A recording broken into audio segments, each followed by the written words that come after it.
자, 그러면 지금까지 기억이 어디서 형성되고 또 생각이 어떻게 나오는가를 알게 되는데 우선 기억에 관해서 말씀드리겠습니다. 기억의 형성은 어떻게 되는가? 기억은 잠시 말씀드리겠습니다. 기억을 만드는 것은 아주 중요한데 이것을 만들기 위해서는 외부에 있는 사물과 또 이것을 받아들이는 5가지 감각기관이 있게 되고 감각기관에서 들어온 그 말초신경은 무조건하고 다 본능의 reptile brain, 대뇌 하부의 가장 위에 있는 시상, 달라무스로 들어오게 되어 있습니다. 달라무스로 들어온 다음에 여기에서 대뇌로 연결이 되는 것입니다. 그래서 시각관계는 occipital nerve, 후두엽으로, 청각관계는 측두엽으로, 그리고 타치라든지 페인 같은 것은 두정엽으로, 그리고 미각관계는 역시 측두엽으로, 후각관계는 측두엽에는 후각 세포로 들어가게 되어 있습니다. 그러면 딱 한 가지만 기억이 만들어지는 것을 말씀드리겠습니다. 기억은 어렸을 때 태어나자부터 나서부터는 나가주는 기억이 없습니다. 그러나 무의식 기억은 있습니다. 무의식 기억은 있지만은 의식 기억은 없습니다. 무의식 기억을 다른 말로 DNA에 의해서 합성된 것이다 이렇게 말할 수가 있겠습니다. 그러나 의식 기억은 태어났을 때는 없는데 나자마자 시작되는 것이 의식 기억이 되겠습니다. 그럼 예를 들어가지고 어린아이가 처음에 태어났을 때 어머니를 봤을 때 특별히 어머니의 브레스트, 유방을 젖꼭지를 봤다고 합시다. 그러면 이 어린아이는 그것이 뭔지를 모릅니다. 그러나 그것이 일단 머릿속으로 들어온 다음에 여기 시상에서 후각, 후각으로 후두엽으로 보내주면은 후두엽에서 이것을 다시 축두엽에 있는 해마로 보냅니다. 그러면 이 해마가 하는 일이 4가지가 있습니다. 첫째는 들어온 감각 사물을 이것을 기억으로 만들어 줄까 말까 하는 결정을 내리는 부분이 되겠습니다. 그것을 엔코딩이라고 합니다. 엔코딩. 엔코딩을 한 다음에 그 다음에 이것을 전전두엽에 있는 아까 대통령이라고 말씀드린 전전두엽으로 보내게 되겠습니다. 역시 지금 해마가 들어와서 전전두엽에 있는 이 대통령한테 보내게 되겠습니다. 그럼 대통령은 이 받은 그 사물 인포메이션을 자기 참모가 있습니다. 그 주위에 참모가 있는데 9번과 10번 또 47번 이것이 참모가 되겠습니다. 이 참모들과 통해서 무엇을 하는가 하면 그 전에 있던 기억이 있는지 없는지 그 전에 있던 기억이라는 것이 있으면 여기에 저장이 되어 있는데 그것을 불러옵니다. 지금 같은 경우는 전에 기억이 없죠. 그러면 그것을 가지고 참모들과 더불어 이것이 무엇인가 비교를 한 다음에 아하 이것이 이게 뭔지 모르지만 하여튼 뭐든 젖을 먹는 그런 것이구나 해서 젖꼭지를 그것을 보고 가지고 이 어린아이가 젖을 먹게 됩니다. 그리고 다음번에 그리고 그 젖꼭지에 관한 것을 해마를 통해서 다시 이 기억에 저장을 시키게 됩니다. 그리고 난 다음에 똑같은 일이 반복이 되면은 2번째 왔을 때는 전전두엽에서 대통령이 그 전에 있던 걸 불러오게 됩니다. 그때 불러온 기억을 보면 아 저번에 왔던 거하고 똑같은 것이구나 해서 이번에는 이 일이 쉽게 풀립니다. 그러면 다시 젖꼭지를 또 빨게 되게 되겠죠. 그리고 저장을 시킵니다. 이와 같은 일이 많이 반복이 되면은 나중에는 어린아이가 젖꼭지라는 것을 알게 되고 젖꼭지에서는 밀크가 나오는 것이고 이것이 나를 먹여 살리는 것이다 하는 그러한 기억의 개념으로 바뀌게 되겠습니다. 그리고 저장합니다. 또 이와 같은 것이 청각에서 마찬가지입니다. 청각으로 들어온 것이 시상으로 들어와서 이 측두엽에는 청각에 들어오면 청각을 통해서 다시 이것이 해마를 거쳐서 전전두엽에 하면 이것이 음악 소리다 하는 것을 알고 음악을 듣고 또 이것을 저장을 시킵니다. 저장을 시킬 때는 측두엽에 청각을 갖다 저장시키는 부분에 저장을 시키는 것입니다.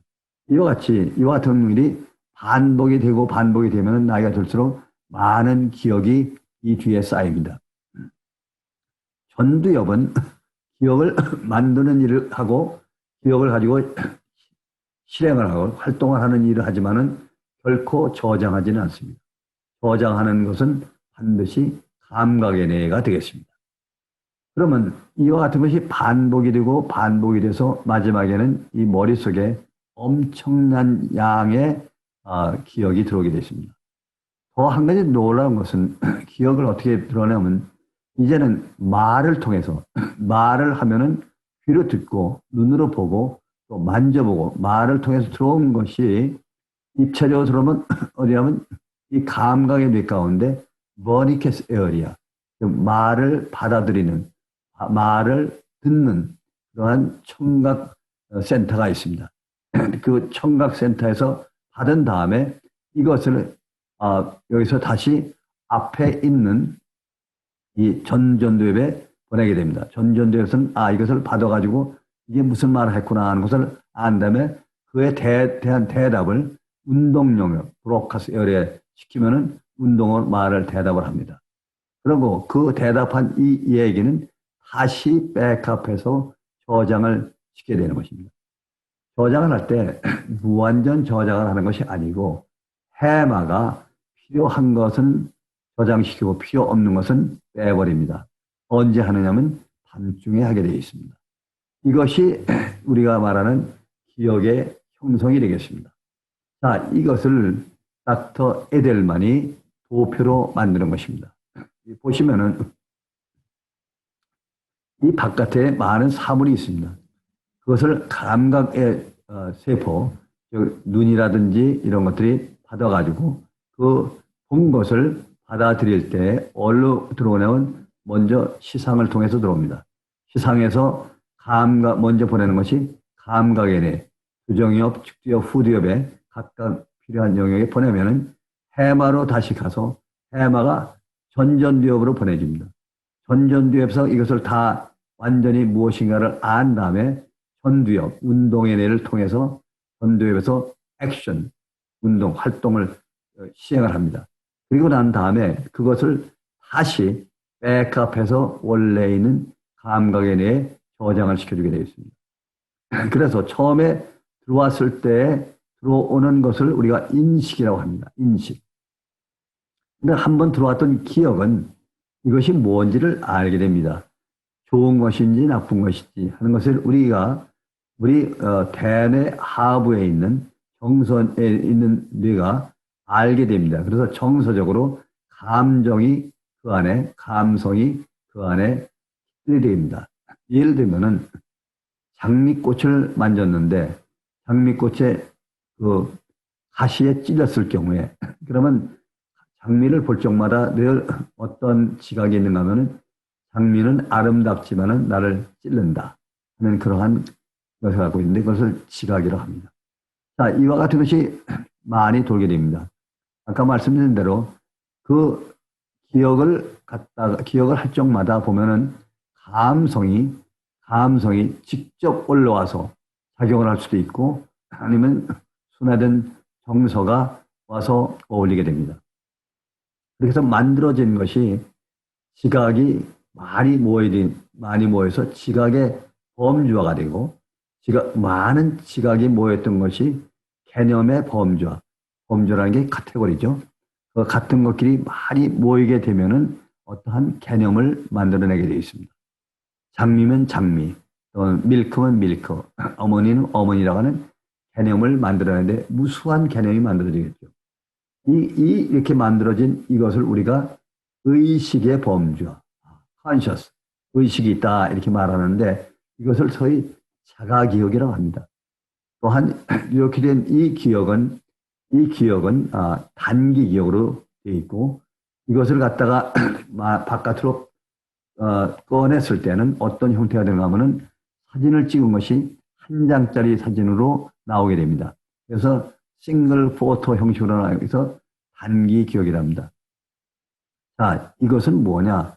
여기까지 있는 것이 바로 동물들 세계, 그리고 옛날 우리 인간들이 걷지 못하고 기어다녔을 때의 그 의식은 지금 1차 기억밖에 없는 것이었습니다.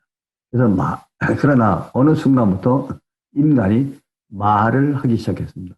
말을 하기 시작하면서부터 가지고 있던 이 개념과 이러한 기억을 바깥으로 말로 통해서 바깥으로 표현하게 되어 있습니다. 그래서 그 바깥으로 나온 표현이 나왔을 때 그 개념과 기억을 생각이라고 말하는 것입니다. 생각, 바로 이것이 생각입니다. 이 전체 이것으로 볼 때는 이성애뇌, 대뇌에서 이루어지는 것이지만은 그러나 밑에 있는 감성애뇌, 감성애뇌와 정서애뇌가 여기에 반드시 반응을 하기 때문에 이 나온 말이라고 하는 것은 의미 있는 말도 있고 또 의미뿐 아니라 그 안에 감성, 감정이 들어있겠습니다. 그래서 그걸 갖다 소위 말투라고 하죠. 말투. 이것을 말로 하지 않고 글로 썼을 때 우리가 글투라고 합니다. 글투. 글 속에 보면은 감정이 들어있게 되어 있습니다.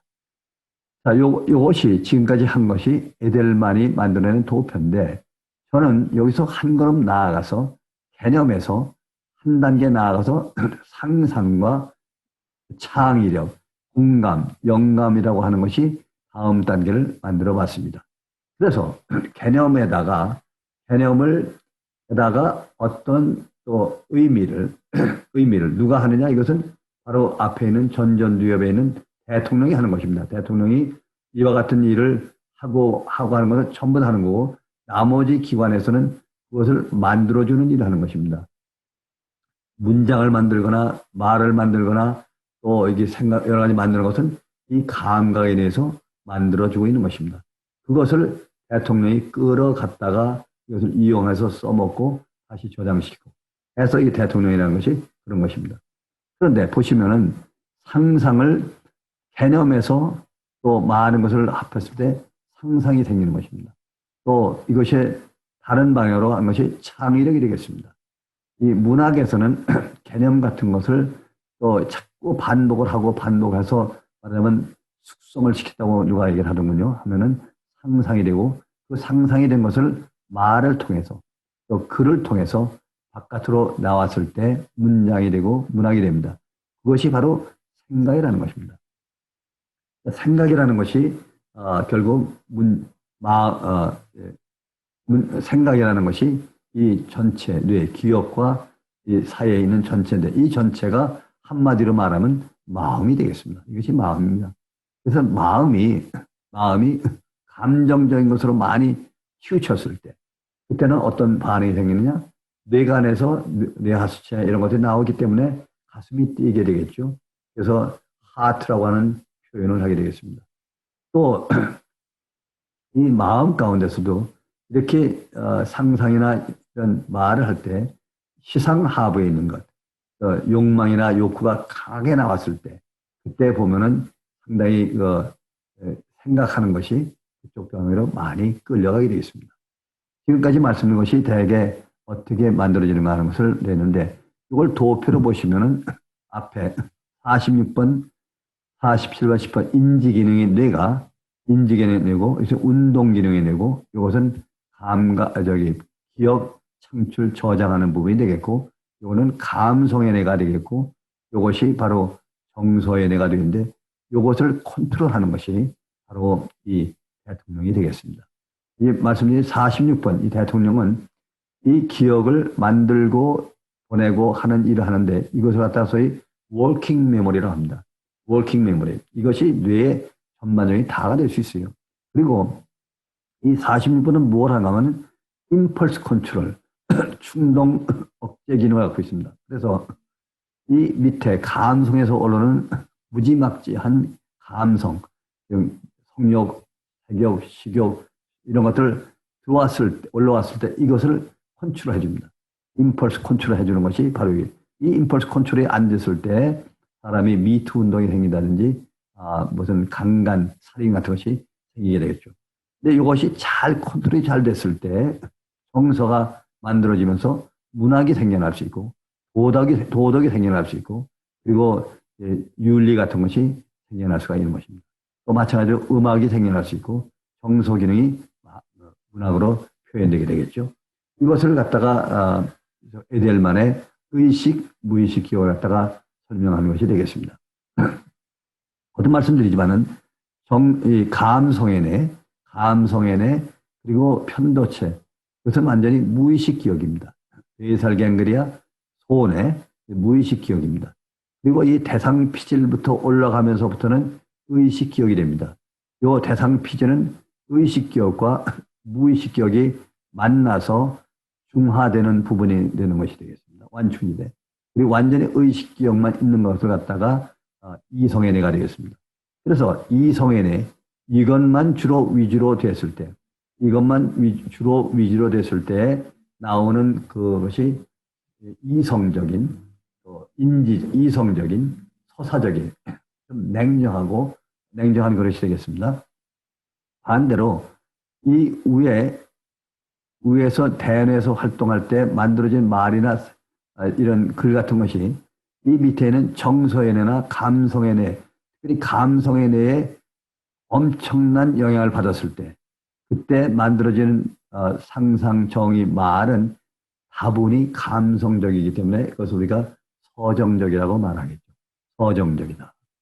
그런데 반대로 이 서사적인 것과 이 감성적인 것이 이성적인 것과 감성적인 것이 아주 골고루 병행하게 됐을 때 이걸 갖다 소위 정서적인 정서적인 글이다 이렇게 말을 할 수가 있겠습니다.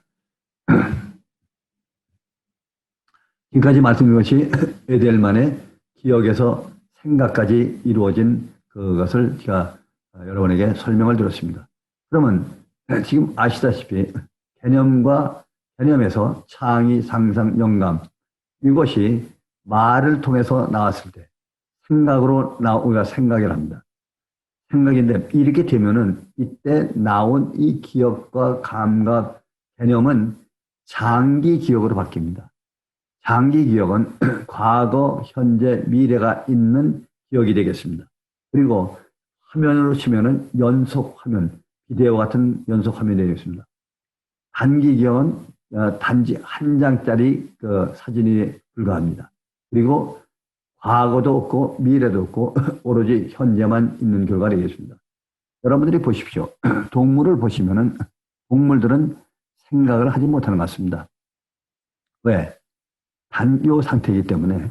그래서 생각을 한다고 하더라도 아주 얇은 단기 기억만 하는 것입니다. 그러면 개가 사람을 알아보는 건 뭐냐? 그 기억이냐? 그 기억이라기보다도 어떤 습관적으로 이게 깃들였기 때문에 자기 아는 사람만을 갖다가 알게 되는 그러한 기억 단기 기억 상태가 되겠습니다. 그래서 동물과 사람과의 차이가 말을 할 수 있는 것이 동물이다. 말을 하기 때문에 기억이 장기 기억이 되고 생각을 하고 있다는 것이죠. 이런 차이가 우리 인간과 동물의 차이를 말하는 것이 되겠습니다. 그러면 지금까지 생각에 대해서 설명을 드렸는데 잠시 생각에 대해서 흔히 듣는 질문을 말씀드리겠습니다. 대개 생각은 언제부터 나느냐? 대개 어렸을 때 어린 애가 태어난 다음에 5개월 된 정도부터 생각을 하게 됩니다. 그때서야 무엇인가를 알게 됩니다. 5개월이 됐을 때 이 어린아이는 자기 어머니를 보고 어머니라고는 모릅니다. 단지 자기하고 가까이 있어주는 어떤 사람, 그런 생각을 갖고 있는 것입니다. 동물과 사람의 차이를 말씀드렸습니다. 동물과 사람은 직립, 서서 다니기 때문에 말을 하기 시작했고, 말을 하기 시작하기 때문에 생각을 하게 되어 있고, 동물은 생각을 하지 못한다. 이렇게 말씀을 드렸습니다. 동물이 갖고 있는 의식은 프라이머리 1차 의식이지만 사람은 2차 의식으로 장기 기억, 장기 의식이 되겠습니다. 가끔 듣는 얘기가 뭐냐면 생각이 나는 것과 생각을 하는 것은 어떻게 차이느냐. 생각이 나는 것은 1차 의식, 개념이나 기억 같은 것이 가만히 있을 때 머릿속에서 자꾸 나오는 것을 생각이 나는 것인데 생각을 하는 것은 내가 말하고 싶은 사람이 생각을 끄집어내는 거기 때문에 생각이 나는 것이 생각을 하는 것보다 월등하게 많습니다. 또 하나 감성은 아까 말씀드린 대로 감성이라는 것은 감정과 느낌, 의, 욕구를 전체적으로 합쳐서 감성이라고 하는데 의, 욕구, 느낌은 무엇을 하는 건 빨리 반응을 합니다. 생각은 반응을 하지 않을 수도 있습니다. 생각을 하고 반응 안 하고 뭐 몇 년 동안 있을 수도 있습니다. 그러나 감정이나 느낌은 들어오는 대로 반응을 해야 됩니다. 그리고 감정과 느낌, 이 감성, 욕구는 현재밖에 없습니다. 예를 들면 나는 좀 물을 먹고 싶었다. 먹고 싶다 하는 현재밖에 없습니다. 근데 만일에 나는 물을 어제 먹었다 이렇게 하는 것은 어제 먹은 기억을 말하기 때문에 생각에 해당됩니다. 인간은 과거도 말할 수 있고 미래도 말할 수 있고 현재도 말할 수 있습니다. 미안합니다. 생각은 미래, 과거, 현재를 다 말할 수 있지만은 감성은 현재밖에 말할 수 없는 것입니다. 그리고 감성은 반드시 반응을 하고 행동을 해야만 됩니다.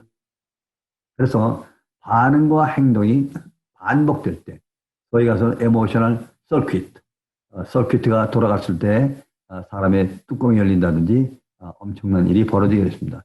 이렇게 감성 반응을 갖다가 이성에내, 생각에내 거기에서 임펄스 컨트롤, 조절을 해주고 있는 것입니다.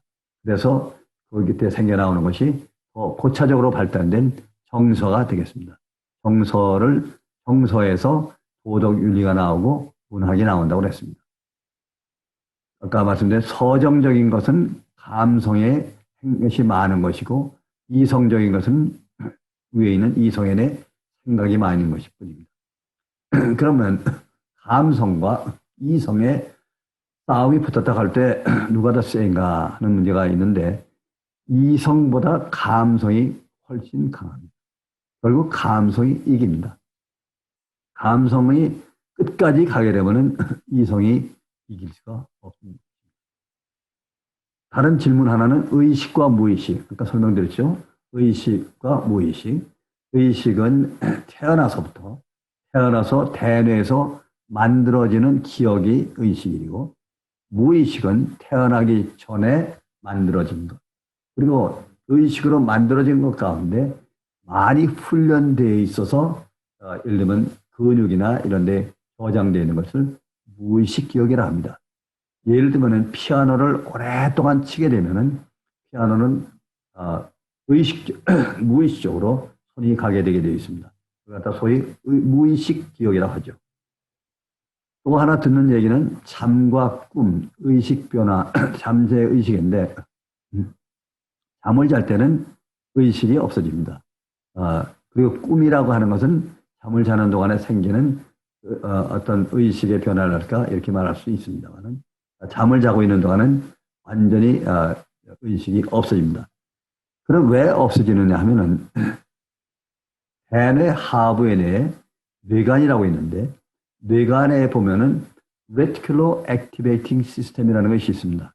그 파이버들, 전기줄이 대뇌와 연결되어 있는데 이것이 연결되어 있을 때에 의식이 됩니다. 의식 상태가 됩니다. 그 전기줄이 끊어지게 되면은 의식이 없어지고 무의식 형태가 되게 됩니다. 그래서 잠을 잘 때는 그 Reticular Activating System의 섬유소들이 작용을 안 하게 됩니다. 그래서 무의식이 되겠죠. 꿈이라고 하는 것은 잠을 자는 동안에 특별히 REM sleep, Rapid Eye Movement 때 일어나는 것이기 때문에 그때는 의식이 다소 있을 수가 있습니다. 또 하나 많이 듣는 것이 스트레스, 걱정, 불안.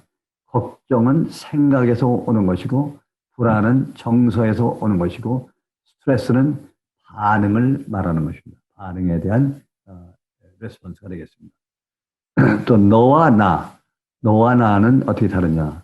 이것이 소위 말하는 아이덴티케이션이죠. 내가 인간이 동물하고 다른 것이 동물은 자아가 없습니다. 인간은 나라고 하는 것이 있습니다. 그래서 어떻게 하느냐? 바로 전전두엽. 특별히 전전두엽 가운데 정서의 내 A, 플라톤의 내 인지 정서 A 그리고 인지 기능하는 이 부분에서 나라고 하는 것을 만들어내기 시작하죠. 그리고 자아, 내가 어디서 활동하느냐 하는 것은 활동하는 것은 참 이상스럽게도 감각의 내 가운데 40번, 39번 저장하는 부분 그곳에서 자아가 활동을 하게 되어 있습니다. 그래서 저는 뇌와 마음을 보통 심리학자들이나 여러 뇌과학자들은 이성의 뇌와 감성의 뇌 이렇게 둘로 분류를 하는데 저는 감성의 뇌의 1차적인 부분을 따로 떼고 감성의 뇌가 올라와서 이성의 뇌의 임펄스 컨트롤과 합쳐서 만드는 그것을 저는 정서의 뇌라고 분류를 해서 세 분류를 했습니다. 이성의 뇌, 감성의 뇌, 정서의 뇌라고 분류를 했습니다. 이성의 뇌는 아시다시피 뇌의 피질에서 일어나는데 그 안에서는 인지 기능, 기억 형성, 운동 기능을 하게 되겠습니다. 운동 기능을 하고 그 안에는 정서 기능은 제가 떼냈습니다. 감성은 악어의 뇌 그리고 편대체를 합쳐가지고 감성의 뇌라고 말을 했습니다. 그 정서의 뇌는 아까 말한 이성의 뇌 가운데서 대뇌변 연계, 프론탈 전두엽에 있는 대뇌변 연계를 떼서 정서의 뇌로 하고 그 가운데 앞에 부분을 플라톤의 뇌, 뒤에 부분을 갖다가 아리스토텔레스 뇌라고 이렇게 말을 했습니다. 그래서 제가 공식적으로 만든 것이 뇌, 마음의 분류를 이성의 뇌, rationality, 정서의 뇌, affection, 감성의 뇌, sensibility 이렇게 보이는 요 위에 있는 부분을 이성의 뇌, 요 앞에 있는 요 부분을 정서의 뇌, 그리고 요 아미그달라와 요 뒤에 있는 요 밑에 있는 것을 합쳐서 감성의 뇌라고 했습니다. 여기서 MRI를 보게 되면은 이렇게 보게 되어 있습니다. MRI 상에서 대뇌 피질 부분, 이것을 이성의 뇌, 변연계 부분을 정서의 뇌, 아래 있는 변연계, 아미그달라 편도체와 이렇게 되어 있는 대뇌 하부의 뇌, 본능의 뇌를 합쳐서 감성의 뇌라고 제가 분류를 한 것입니다. 근데 한 가지 더 중요한 것은 마음과 뇌를 합쳐가지고 그 기능을 보면은 인지 기능과 정서 기능, 운동 기능 이 세 가지를 하는데 이 기능은 어디서 주로 일어나가 하면은 대뇌 앞에 있는 전두엽에서 일어나는데 인지 기능은 전전두엽에서 운동 기능은 나머지 전두엽에서 정서 기능은 전두엽 밑에 있는 변연계에서 일어나고 있는 것입니다. 그리고 뒤에 있는 그 감각의 뇌는 기억을 만들고 저장하는 그런 창고의 일을 하고 있는 것입니다. 한 가지 참고로 말씀드리면 운동 기능은 반드시 운동은 세 가지 형태로 나옵니다. 근육 운동과 얼굴 표정 운동 그리고 말의 운동. 그래서 이 말의 운동 이것이 운동이 되겠습니다. 그래서 아까 생각이 말을 통해서 나온다 하는 것은 뭐냐면 안에 들어있는 생각 결정된 것을 운동을 액션으로 나와준 것이 말이다 이렇게 되겠습니다. 그래서 말, 생각, 마음 결국 이것이 하나의 일을 말하는데 단지 말을 통해서 나왔기 때문에 생각이라고 말하는 것이고 그것이 또 감성이 많이 돼 있을 때 심장이 뛰니까 하트라고 하는 것이고 또 이성적인 것을 너무 중점적으로 했을 때 그것을 소위 말하면 이 인지의 뇌 또는 초월의식 이렇게 말할 수가 있겠습니다. 지금 뇌와 마음의 기능을 보표를 제가 자세히 매들었습니다. 한눈으로 보게 되어 있습니다. 인지 기능, 정서 기능, 운동 기능. 그 인지와 그 사이에 플라톤의 뇌, 아리스토텔레스 뇌가 합치고 그리고 말이 생각으로 나온다. 그래서 장기 기억, 단기 기억. 밑에 있는 것이 감성의 뇌, 그리고 위에 있는 것이 정서의 뇌. 이렇게 해서 만들고 같은 뇌로도 한쪽은 보이는 뇌의 기능. 예를 들면은 밑에 있는 브레인스템은 뭐라 하는가 하면 중뇌, 교뇌, 연수가 있는데 이것은 심장 박동 순환 같은 걸 한다. 그리고 이쪽에 간뇌, 시상 하부, 시상에서 뭘 하는가 하면 신경 전달 세포를 만들고 체온, 혈당 혹은 면역 이런 것을 한다. 근데 반대로 마음 쪽으로는 어떻게 되냐? 이쪽에서는 느낌을 만들어내고 이쪽에서는 뭘 하냐? 의욕 또는 충동 같은 것을 만들어낸다. 또 아미그달라에서는 감정, 올라오면 정서가 있겠고 그다음에 여기에 생각이 있다. 이렇게 표현했습니다. 이 표를 보면 좀 이해가 쉽습니다. 역시 한 표를 만들었는데 이것은 꼭 이용을 해야 되겠습니다. 자, 그러면 파트 2로서 제가 이 어플리케이션 적용을 좀 해보기로 하겠습니다. 지금까지 배운 우리의 생각에 관한 것, 기억과 생각, 마음이라는 것을 가지고 적용할 때 문학에 적용을 하고 인문학, 예술에 적용을 할 수가 있겠습니다. 제 경우는 제가 소설가이기 때문에 문학에 적용을 한번 해보겠습니다. 자, 문학에 적용할 때 가장 필요한 것은 여기 나오는 이 두 표, 에델만의 도표가 하고 제가 만든 브로드만의 도표가 필요하겠습니다. 에델만의 도표 가운데 정서와 감성을 합쳐서 만들었고 그리고 이 브로드만의 도표를 가지고 이렇게 만들어 봤습니다. 이 두 표를 가지고 있으면은 문학에 관한 것을 많이 응용을 할 수가 있다고 생각됩니다. 자, 문학에서 대충 얘기하는 것이 무엇인가 하면 문학이란 무엇이냐? 문학의 주체, 주관하는 곳, 문학을 만드는데, 문학을 실행하는데 아까 표를 보시면은 대충 우리가 문학의 주체는 인지기능이 되겠죠. 인지기능에서 이 대통령이 있는 인지기능, 요 인지기능에서 여기로 보면 전전도입이 되겠죠. 전전도에서 이와 같은 일을 계획을 하고 또 만들어내고 이런 일을 하는 문학 같은 것을 만드는데 상상을 하는 것도 이 인지기능에서 하게 됩니다. 그럼 이 상상을 하는 건 어디서 하느냐면은 이것이 바로 감각에 대해서 39와 40분을 갖다가 아인슈타인의 뇌라는데 가장 뇌 가운데 고차적인 뇌가 되겠습니다. 여기는 버니캐스 말을 받아들이는 부분, 얼굴을 알아내는 부분, 그리고 이것은 공간과 시간을 말하고 시간적 시각을 말하는 부분. 이 부분에서 모든 것이 만들어집니다. 그래서 지금 문학의 주체는 여기서 주체를 하되 이 만들어내는 것을 말을 만드는 부분, 글을 만들고 글을 쓰는 부분, 여기다가 만들어내면 이것을 만든 것을 다시 끌고 와서 이용을 하는 것입니다. 이용을 할 때 어디서 이용하느냐? 이 운동기관을 통해서 손과 발을 통해서 글을 쓰든지 또는 말을 통해서 말을 하든지 얼굴 표정을 통해서 얼굴 표정을 하든지 그래서 연극이라든지 뭐 이런 것들은 말과 얼굴을 통해서 하겠죠. 문학은 글 쓰는 것을 통해서 하겠습니다. 그 다음에 문학의 장르는 어떻게 설명할 수 있는가? 좀 아주 제일 쉽게 보시면은, 자, 문학을 보시면은, 문학의 장르에는, 여러분이 아시는 평론이라고 있습니다. 평론. 평론은 뭐냐 하면은 지금 1차 기억에서 만들어진 개념이 있습니다. 수많은 개념. 이 개념은 순수한 개념입니다. 순수합니다. 제가 가지고 있는 틀리든 맞든 간에 순수합니다. 이 개념을 가감 없이 내가 주인공이 돼가지고 이것을 글을 통해서 써내간 문장, 즉 생각으로 나온 것이죠. 그것이 바로 이것을 갖다가 우리가 문학으로 보는데 남이 쓴 글을 읽고 듣고 그거를 여기서 인지기능에서 판단한 다음에 그것을 글로 써내보내는 것. 그것이 평론이 되겠죠. 평론, 비평이 되겠습니다.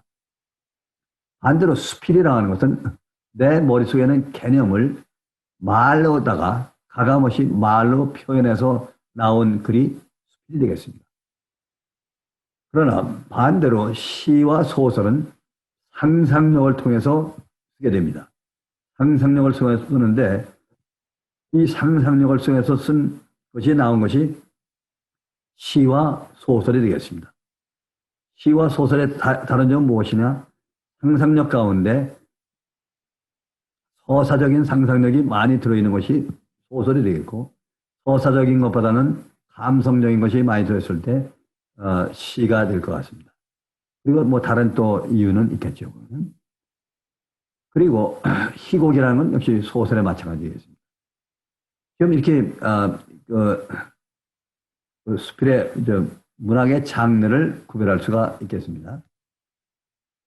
그러면 상상과 문학, 상상에는 세 단계가 있습니다. 상상엔 세 단계가 있습니다. 개념에서 상상이 만들어질 때는 세 단계가 있는데 이 상상을 할 때 어떻게 하는가 하면은 첫 번째는 아주 정서나 감성이 들어가지 않은 상상, 그런 것을 하는 것을 나온 것이 서사적인 상상이 되겠습니다. 그런데 상상을 할 때 이렇게 상상을 하는 글을 쓸 때 정서나 감성이 아주 강하게 서사보다도 더 인지보다도 강하게 들어있을 때 나온 상상은 서정적인 상상이 되겠습니다. 그리고 인지적인 것과 감성적인 것이 골고루 들었을 때 정서적인 상상이 되겠습니다. 자, 이것을 기초로 보면은 문장을 우리가 이해할 수 있을 것입니다. 문장을 어떻게 이해하느냐면은 지금 말씀드린 대로 그냥 상상을 하되 아니면 상상 없이 하든지 상상을 하는데 인지적인 상상을 많이 한 경우에는 그것이 소위 말하면 서사적인 글이 되겠습니다. 가장 대표적인 것이 성경을 보면은 사도 바울이 쓴 서신을 보면은 논리적이며 또한 서사적이며 그런 이론적인 것입니다. 반대로 상상을 할 때 감성이 강하게 들어가 있을 때 나온 상상이 시가 있는데 그것은 누가 있냐면 서정적인 시 가운데 대표적인 것이 성경에 보면은 다윗 왕이 쓴 시편을 보시면 서정적인 시가 많이 있습니다. 반대로 상상을 하되 인지적인 것과 감성적인 것이 골고루 들어가서 만들어진 것들. 성경에 보시면은 패러블, 비유라고 하죠. 비유로 쓴 것이 예수님의 비유가 많이 있습니다. 이것은 정서적인 글이라고 제가 분류를 하게 되겠습니다.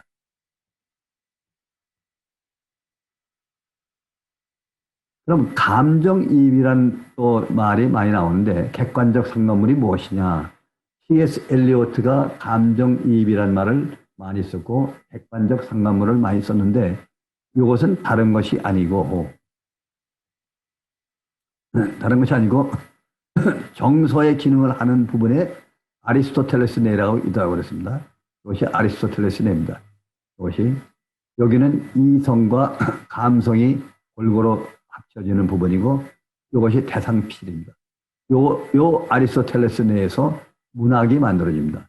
그때 이 정서적인 것을 완전히 냉철하게 바깥으로 내보내고 어떤 거기에 또 객관적인 상관물 속으로 집어넣고 거기에서 하는 대로 따라갈 때 그것을 객관적 상관물에 의한 감정이입이라고 말할 수가 있겠습니다.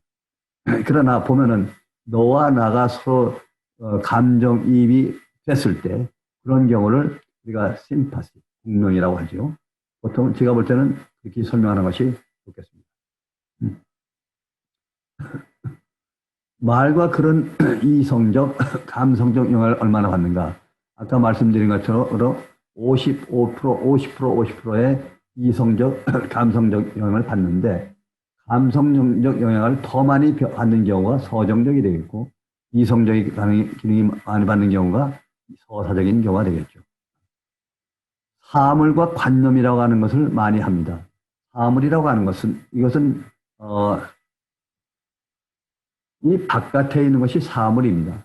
사물을 받아들여서 들어와서 전전도에서 기억을 만들고 그 기억된 것을 갖다가 꺼내서 문장으로 만들고 시로 만들 때 이것이 아주 순수하게 됩니다.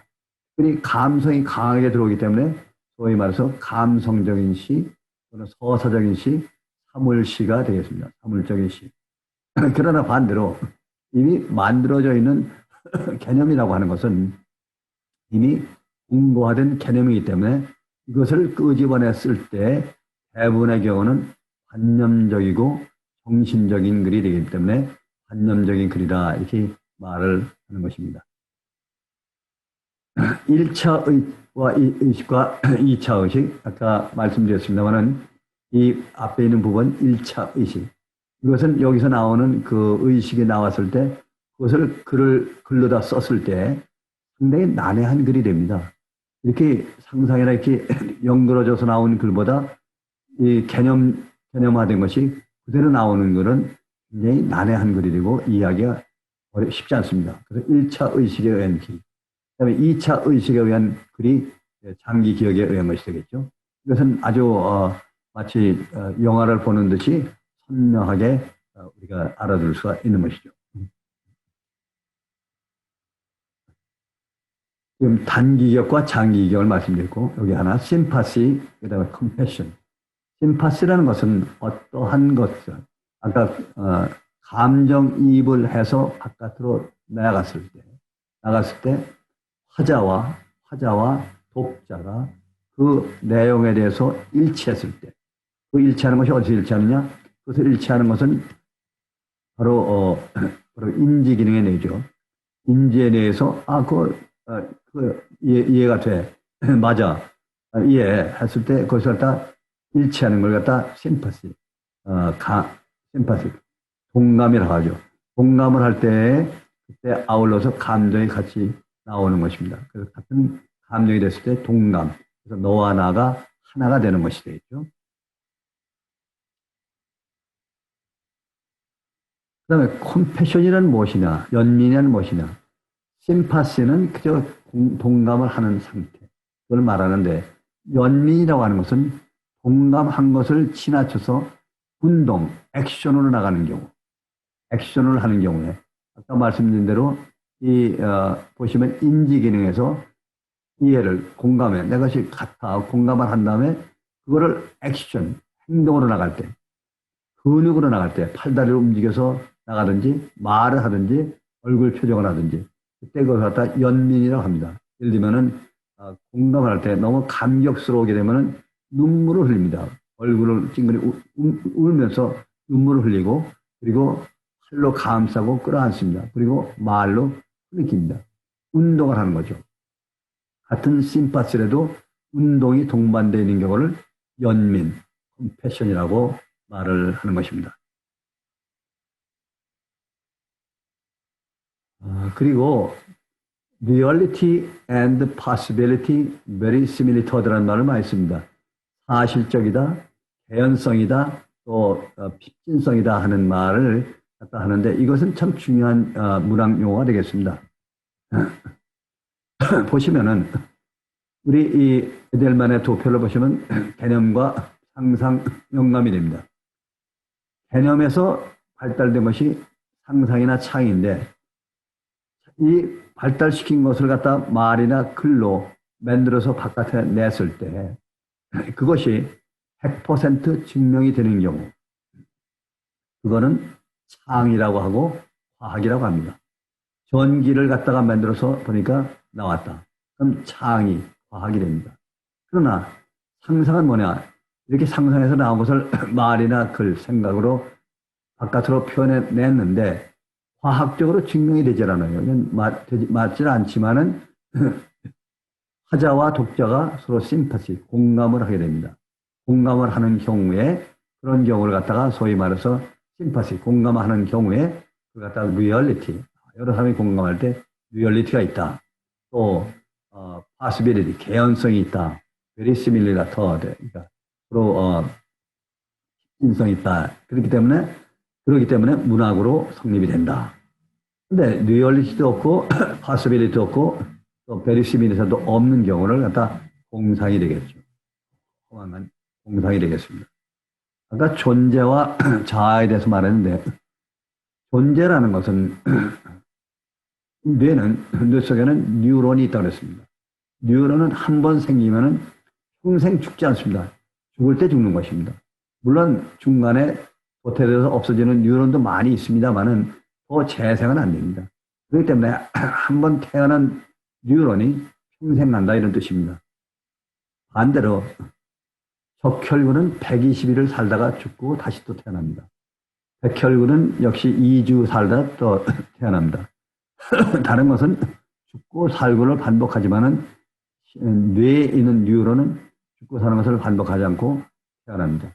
그래서 3살 적의 내 얼굴과 70살의 내 얼굴이 비록 다르지만은 뇌 속에 있는 뉴런은 계속해 와 있기 때문에 나의 존재는 같은 존재다 이렇게 말할 수 있는 것이고, 그리고 자아라는 것은 나, 아이덴티티, 내가 무엇을 하느냐 하고 있는 것을 하는데 주로 어디서 일어나는 하면 전전두엽에서 자아를 만들어내고, 그것이 실제로 활동하는 것은 감각의 뇌에서 활동하는 것입니다. 거듭 말씀드리지만 문학을 만드는 뇌는 아리스토텔레스의 뇌라고 했고, 양심과 도덕을 만드는 것은 플라톤의 뇌라고 했고, 철학이라든지 이런 것을 만드는 것은 인지기능의 뇌, 그것을 제가 칸트의 뇌라고 부릅니다. 칸트의 뇌에서 이루어지게 되어 있습니다. 카탈시스라는 말은 아리스토텔레스가 만든 것으로, 아리스토텔레스 문학을 많이 하지 않습니까? 문학을 함으로써 거기에서 세로토닌이라든지 도파민이 많이 나오면서 행복을 느낍니다. 안에서 행복을 느끼는 것 같아 카탈시스라고, 그것을 갖다가 이용하는 것이 문학의 힐링이 되겠습니다. 마지막으로 뇌는 이성의 뇌와 감성의 뇌가 정서의 뇌에서 반드시 평형을 유지하고 협동을 해야만 되는 것입니다. 지금까지 여러분들에게 기억과 생각에 관한 것을 말씀드렸고, 그것의 적용을 여러분에게 말씀드렸습니다. 제가 말씀드린 것 가운데 잘 모르시는 부분 경우는 제가 유튜브에 올린 연교의 뇌과학이 있습니다. 12강좌가 있는데 그게 정서, 감성, 이성 각각 분야를 다루는 것이 있으니까 그거를 참작해 주시면 감사하겠습니다. 오늘 제 말씀을 경청해 주셔서 정말 감사합니다. 감사합니다.